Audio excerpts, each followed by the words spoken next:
Naam, ni malalamishi ya wafanyikazi hayo. Kwa sasa naarifiwa kwamba turejee katika eneo la Diani kule Kwale kuhusiana na lile kongamano ambalo linaendelea la waendesha mashtaka wa Jumuiya ya Afrika Mashariki. Naarifiwa kwa sasa Waziri wa usalama wa ndani Dr. Fred Matiangi anazungumza. Hebu tusikize ni yapi yanayoendelea.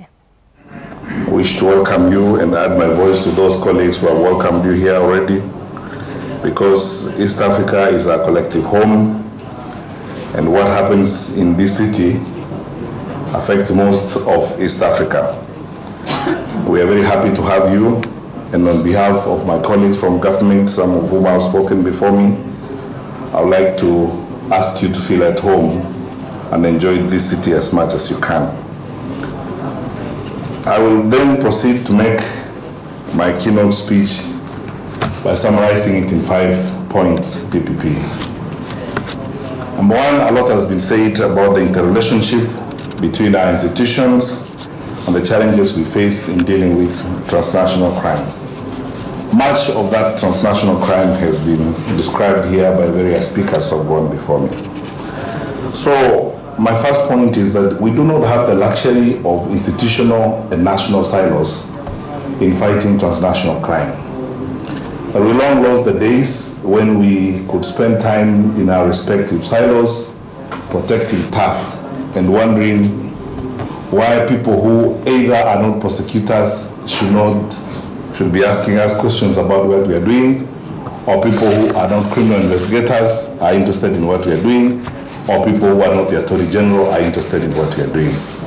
Now is the time to build strong institutional and national partnerships, build interdependent relationships amongst our institutions to confront transnational crime.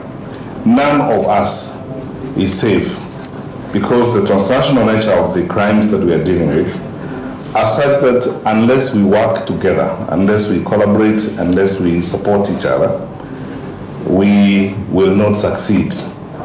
We may succeed to do a good job as Kenya or as Uganda or as Tanzania, but that's only for a moment, because soon enough, when it happens next door, it will finally also affect us one way or the other. Two, we in the security sector understand this very well. Some of the criminals we deal with locate in countries or in regions not very far away from here, and they're able to disturb us and stress us.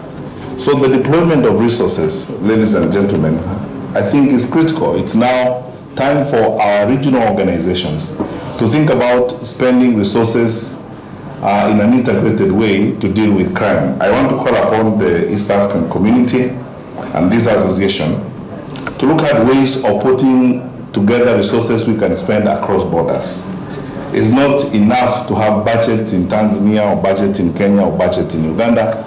We should look at how our organizations within the region can put resources we can spend together regionally. And let me pause here to say this. I don't know about other countries, but I'm recently concerned, and because we've been having this conversation with the DPP, about the level of deployment we do in terms of resources to prosecution organizations in our countries. I don't know whether other countries in the region are better resourced or more resourced than our region, than our country. But I know that prosecution agencies are some of those agencies that have been either neglected or sometimes poorly funded in the past. Time is here for us, and I'm calling upon governments in the region to think about putting more resources in prosecution institutions to strengthen them and to ensure that they can do their work effectively.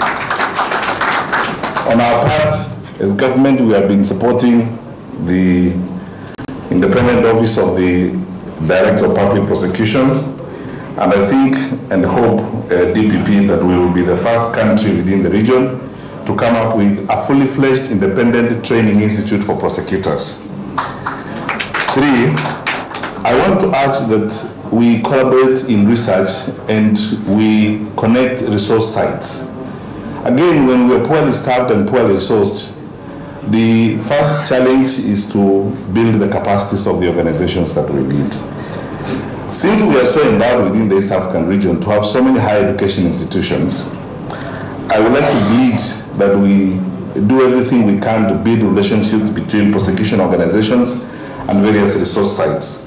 Let's take advantage of the crime research units in our various countries, the crime research laboratories in our various jurisdictions, such as we have tried to do in Kenya to bring together the Crime Research Center and the government chemist to back up the work of the ODPP.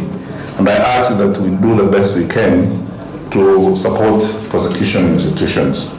Fourthly, DPP, I would like to urge that as government, we develop very strong political will to support prosecution institutions.